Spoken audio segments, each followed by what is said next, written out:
5, 4, 3, 2. Caramelos y bolitas. Estamos en un viernes de ajedrez electrónico. No nos podemos reunir, Pontón y yo. Tenemos mucha chamba, no sé qué pasa. Pero bueno, ya veremos cómo hacemos para reunirnos pronto. Y en el mientras, déjenme decirles que hoy voy a hablar un poquito del lenguaje de patrones, el cual está descrito en mi tesis y hay un artículo que escribí para una revista especializada y quien lo quiera le puedo mandar dos versiones, una en español que salió en la revista Peón de Rey de Illescas, que tuvo a bien publicar un artículo para que se entendiera la idea del lenguaje de patrones en ajedrez, y el artículo ya más técnico que básicamente dice lo mismo pero escrito más con el formalismo de los artículos en ciencias, ¿no?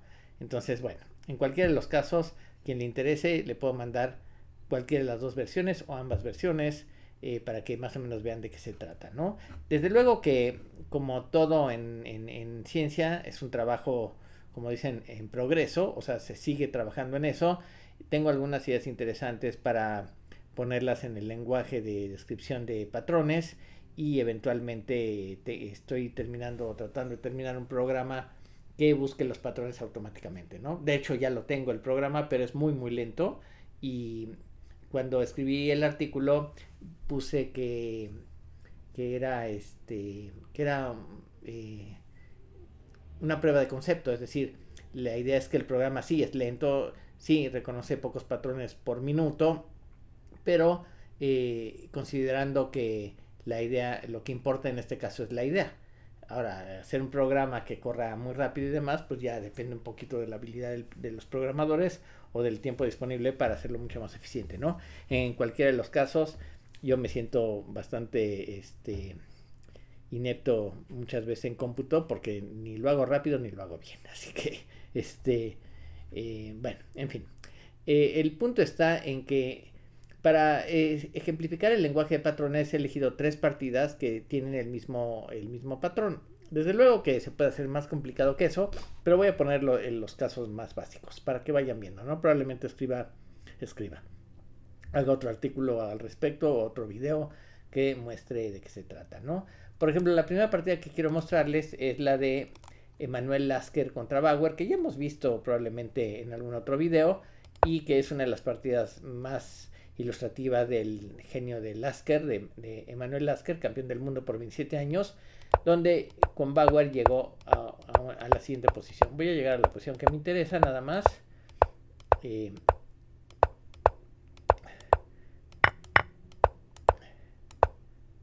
Bueno, Lasker juega caballo H5 y Bauer le juega caballo por caballo, que se marca como un doble error. Y ahora fíjense, el lenguaje de patrones, ahorita les voy a platicar la combinación. La combinación de Lasker empieza con jaque, el rey come, dama por caballo jaque, el rey se quita y se juega alfil por peor, sacrifica los dos alfiles, es el doble sacrificio de alfil, y se gana porque la torre va a F3 para ir a H3 o a G3 dependiendo de lo que yo quiera hacer, ¿no? Entonces el patrón se despliega como la dama que ataca la torre que puede ir a F3 para ir a H3, por ejemplo, ¿no? Y los dos alfiles atacando las casillas G7 y H7, y además dama que está atacando el caballo de H5, ¿no? Ahora, ¿de qué trata el lenguaje patrones? El lenguaje patrones básicamente se describe como algo como esto. Por ejemplo, si yo quiero decir que la dama se mueve, que la dama está atacando la casilla H5, pongo simplemente dama blanca, mayúsculas las blancas, minúsculas las negras, dama ataca H5. Si yo quiero decir que la dama está en H5, debería poner dama H5 directamente, sin paréntesis. Con esto quiero decir que yo podría indicar que es, en este caso, la dama ataca la casilla H5. Y en el otro caso diría la dama está en H5. ¿Ven la diferencia? Bueno, básicamente esa es la instrucción. Ahora, ¿cuál es la gracia del lenguaje de patrones? Déjenme ponerles otra posición para que vean a qué me refiero. Voy a poner un editor de tablero y voy a limpiarlo para que vean cuál es la idea en el fondo, qué es lo que finalmente creo que es lo que tiene más valor, y es lo siguiente. Miren, imagínense que yo quiero, yo tengo, no sé, por ejemplo, no sé, tengo una dama, bueno, una dama acá, un peón acá, otro acá, un rey acá, tengo un alfil acá, el rey blanco, por ejemplo, lo podemos poner acá, aquí puede haber una torre, aquí puede haber una dama, y aquí puede haber, no sé, voy a poner un par de peones. Bueno, supongamos que tenemos esta posición, ¿sí?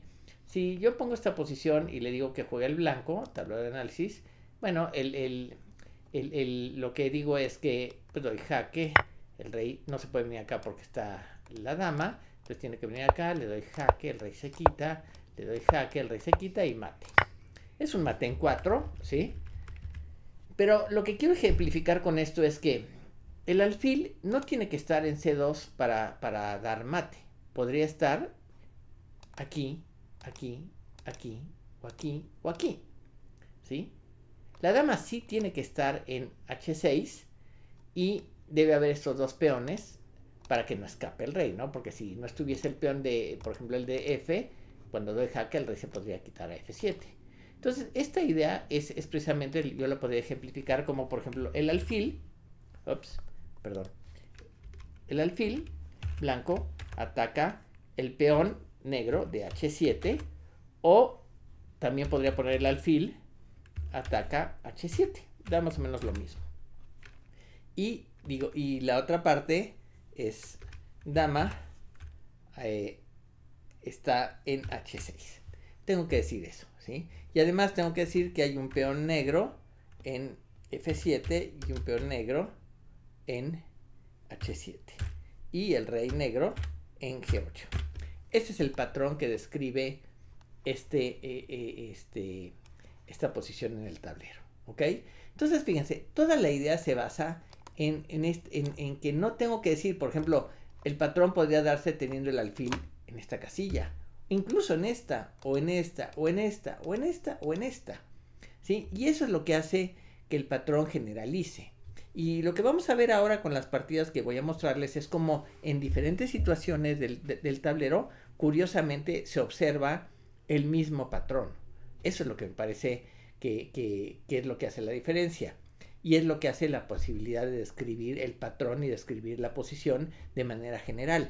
Miren, esto lo que nace de una idea que me parece muy simple. Por ejemplo, si ustedes van a jugar un torneo de ajedrez, se supone que cuando están jugando en la sala de torneo no se puede hablar y demás. Pero bueno, no falta que uno se levanta del tablero y el rival está pensando, y uno se levanta y saluda a los amigos y pregunta a uno casi por cortesía cómo vas. Y entonces no falta el jugador que dice, mira, tengo un caballo en G5 que ataca H7, pero tengo el alfil que puede jugar alfil F7 jaque. No me dice ni dónde está el alfil, pero si me dice que en un alfil ataca en F7, asumo que está probablemente en esta diagonal o que está en esta diagonal. Es lo más que puedo decir, ¿no? Entonces, esa información es un poco vaga, pero es muy clara. Me dice, el alfil ataca, por ejemplo, si yo digo en una posición, el alfil está atacando H7. Bueno, pues, si F7. Si el peón está atacado es F7, bueno, el alfil puede estar acá, o acá, o acá, o acá, o acá, o acá, o acá, o incluso acá, ¿sí? Lo que importa es que ataca a F7. Y entonces yo puedo poner el alfil en cualquiera de estas posiciones que estoy mostrando, ¿no? En círculos verdes, ¿de acuerdo? Y eso es lo que hace la generalización. Siempre ha costado mucho trabajo generalizar los patrones porque nadie se le había ocurrido, curiosamente, cómo describirlos, cómo describir estas posiciones. Y a mí un día, una noche, me acuerdo perfecto, estaba yo en casa de mis padres y me había quedado a dormir porque el día siguiente tenía clase en la UNAM, una cosa así. Y era de noche y era tarde, y de pronto dije, ¿cómo hago para describir esto, no? Y decía, bueno, que pongo el alfil en C2, y de pronto me cayó el 20 y dije, pues es muy sencillo. El alfil ataca H7, entonces el alfil tiene todas esas posibilidades para estar atacando esa diagonal, ¿no? Incluso podría estar aquí, donde está el rey, bueno, pero obviamente Ese es el patrón que describe esto. Podría yo quitar esto, ¿no? Y sigue siendo el mismo patrón. Los patrones se describen básicamente separando por comas cada uno de las opciones, ¿no? Y entonces lo que tengo que hacer es un programa que lea el patrón y diga, bueno, busquemos una posición donde el alfil está atacando H7. Y eso significa buscar posiciones donde el alfil puede estar aquí, o acá, o acá, o acá, o acá, o acá, para atacar H7. Es decir, hay que hacer una búsqueda mucho más latosa porque hay que hacer muchas búsquedas, ¿sí? Si después, en este caso, yo tendría que poner, por ejemplo, 1, 2, 3, 4, 5, 6 búsquedas, porque esta posición del rey y de estos peones, esto queda igual. Entonces esto no cambiaría, entonces tendría que hacer 6 búsquedas con esta posición. Una búsqueda para este alfil acá, o sea aquí, otro para este alfil acá, otro para este alfil acá, otro para este alfil acá, otro para acá y otro para acá. Entonces eso tendría que yo hacer. Pero obviamente eso lleva más tiempo, tengo que hacer más búsquedas. Entonces ahí lo que se requiere es un sistema de búsquedas más rápidos, una base de partidas, una base de datos. Y yo he estado usando el formato PGN, que es el Portable Game Notation, que es el que todo el mundo usa, pero es muy lento, porque es modo texto. Por ejemplo, ChessBase tiene su propio sistema propietario para guardar información y sus bases de datos son mucho más compactas por un lado, y por otro lado las búsquedas son mucho más rápidas, ¿no? Por ejemplo, buscar una posición en 9 millones de partidas le puede llevar a un programa como ChessBase un par de minutos. Ahora, en esta posición, si yo le pidiese que busque todas las partidas que encuentra un alfil acá, la dama acá y estas posiciones así, bueno, va a buscar en un par de minutos 9 millones. Pero yo tendría que buscar también aquí, aquí, aquí, aquí y acá. Entonces, serían, sí, bueno, quizás menos, pero serían 2, 4, 6, 8, 10, 12 minutos para encontrar en 9 millones de partidas este específico patrón, ¿sí? Bueno, entonces una vez que ya debe haber quedado claro que el lenguaje de patrones lo que dice es, yo no te digo dónde está la pieza, te digo que ataca y que defiende, ¿no? Eso es lo que hace la diferencia, ¿no? Es, para ponerle un poquito en una analogía y en contexto, imagínense que ustedes van a tomarse un café a Starbucks y entonces pues, están en la cola. Lo que importa en este caso es que están en la cola. Ahora, ¿cuánto les falta para llegar al primer lugar y pedir su café? Esa es otra discusión. Lo que importa es que están haciendo la cola, ¿no? Por ejemplo, si llegan con alguien y dice, voy al baño, esa persona, y yo me formo. Entonces, lo que sabe la otra persona con la que uno va es que uno ya se formó. O sea, uno ya está, digamos, si este soy yo y esta es la caja, pues estoy a 6 pasos o a 5 pasos o a 4 pasos de que me toque que pueda pedir el café que quiero, ¿no? Entonces, eso es lo que importa, que ya estoy atacando cierta situación. Por eso no tengo que definir en dónde lo pongo exactamente. De hecho, esta es una de las observaciones que se hacen, por ejemplo, los jugadores del ajedrez a la ciega, los que juegan a la ciega, no tienen una memoria fotográfica, eso está recontra demostrado. No existe una memoria fotográfica de dónde están las piezas, que se pensó por muchos años que era así. No, lo que se tiene es las relaciones de qué pieza ataca a qué pieza defiende a cuál. Eso es lo que se guarda eventualmente, ¿no? Y para ponerlo otra vez en contexto y en una analogía, alguna vez tomé un curso de memoria y me acuerdo que el primer ejercicio nos dieron un cuadernillo y las primeras hojas traían una lista de 30 palabras. Y pues no sé, había caballo, avión, pelota, tenis, qué sé yo. Había 30 palabras y nos dicen, tienen 2 minutos para recordar todas esas 30 palabras. Por supuesto que nadie pudo, ¿no? Y entonces el que daba el curso nos dice, no, es que lo que hay que hacer es lo siguiente, lo que hay que hacer es hacer una relación de palabras. Por ejemplo, si la primera palabra es caballo y la segunda es avión, piensen en la idea más loca, que es ponemos un caballo dentro de un avión. Bueno, y que además hay una pelota, que puede ser la tercera palabra, y la cuarta puede ser tenis. Entonces podemos decir que el caballo está dentro de un avión que está jugando con una pelota y usa tenis. Entonces, fíjense, esas 4 palabras ya la recordé a través de esta asociación. Bueno, igual acá. El patrón recuerda qué va con qué ataca a quién defiende a quién. Es lo que los ajedrecistas recordamos. Y de hecho pasa que, por ejemplo, de pronto alguien nos quiere poner una posición y nos dice, es que no me acuerdo si el alfil está aquí o dónde está, que ataque. Entonces lo que se tratan de acordar es que, estoy atacando H7, sí. Entonces lo ponen en cualquier parte que ataque H7. Quizás no es la posición que ellos vieron, pero lo que importa es quién ataca a quién. Eso es todo el chiste del lenguaje de patrones. Y entonces, bueno, pues regresamos a la partida de Lasker-Bauer y fíjense, tenemos un alfil que ataca H7, un alfil que ataca G7, una dama que ataca H5 y una torre que va a jugar a F3 para jugar a H3. Esto se puede representar como en este patrón de Lasker-Bauer. El alfil ataca H7, la dama ataca H5, el otro alfil ataca G7 y la torre de F3 se puede desplazar, puede ir a ataca F3 para ir a H3 eventualmente. Y bueno, la partida continuó con alfil por peón, jaque, rey por, dama por jaque, rey se quita, alfil por G7, se lo comió y le jugaron jaque. Curiosamente no se puede venir acá a F6 porque dama G5 es mate. Entonces se quitó H7 y torre F3 amenazando torre H3. Aquí le jugaron todavía E5 y le jugaron jaque, única, defender, torre por, rey por y dama de 7 atacando estas dos. Y ya ya el material es dama por torre y alfil, ¿no? Y terminó ganando el blanco con cierta facilidad, ¿no? Bonita la combinación de Lasker, pero veamos otra posición parecida. Entonces voy a regresar nada más para que vean lo que me interesa, ¿no? Después de caballo por, que es un error, bueno, entonces tenemos alfil, la dama y la torre acá, que puede ir acá, ¿de acuerdo? Ahora veamos esta posición. Esta posición es de una partida entre Judith Polgar contra Anatoly Karpov, cuando ya Karpov este es 2003, ya Karpov no era campeón mundial desde luego, y vean, por ejemplo, de nuevo la posición, ¿no? Sí, se llegó en una Petrov, se llegó a esta jugada, y Judith ya había visto la combinación. Ahora la torre ya está en E3, puede ir a H3 inmediatamente y la dama puede ir a H5.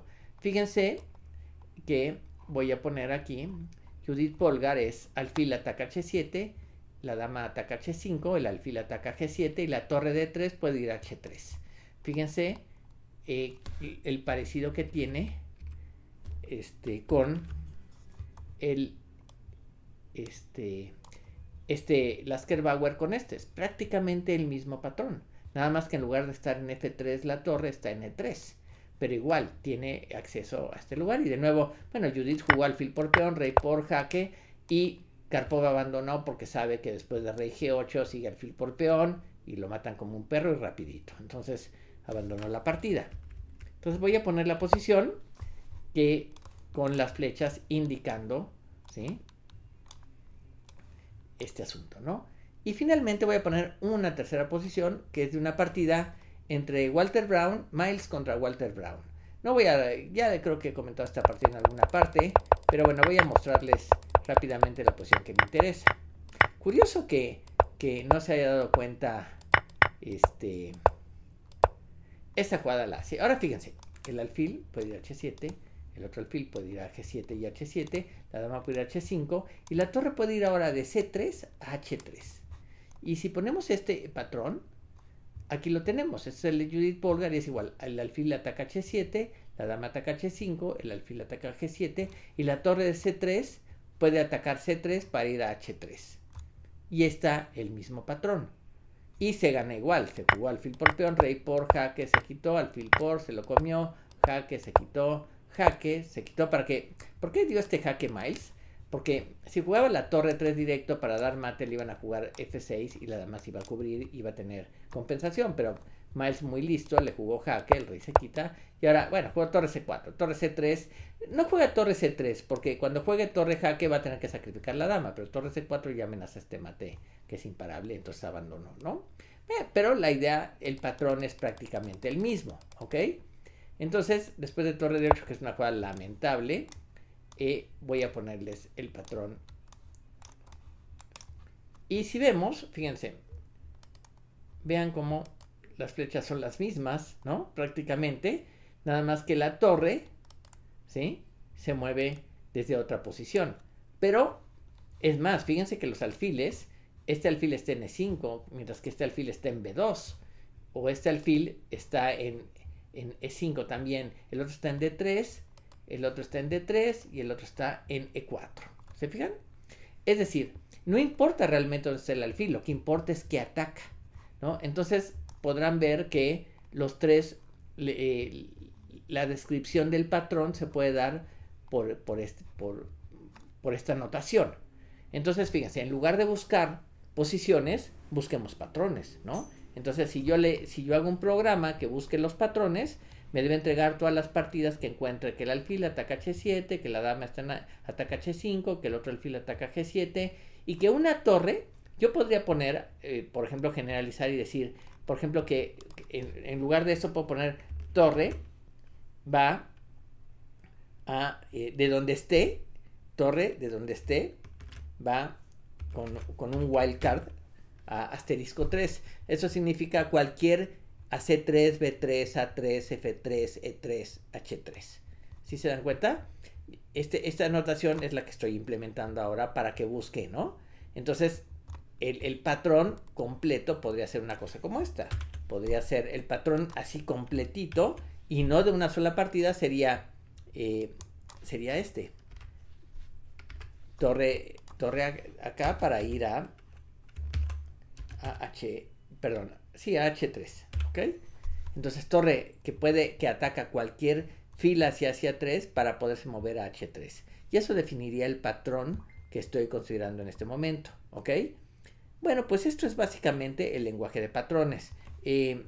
Tengo dos artículos que les puedo mostrar o que se los puedo compartir. Uno es el artículo técnico escrito para la ICGA, para la revista International Computer Games Association, que es una revista dedicada precisamente a toda clase de juegos, particularmente el ajedrez, que es el artículo técnico, ¿no? Que está hecho con el formato científico, pues, ¿no? Que pues hay un abstract, o sea, un resumen de lo que se hizo, los resultados, la descripción del lenguaje, etcétera. Y tengo otro artículo que se escribió para la revista Peón de Rey de Illescas, que habla de lo mismo, pero un poquito más coloquial, menos formal, pues, ¿no? Menos científico.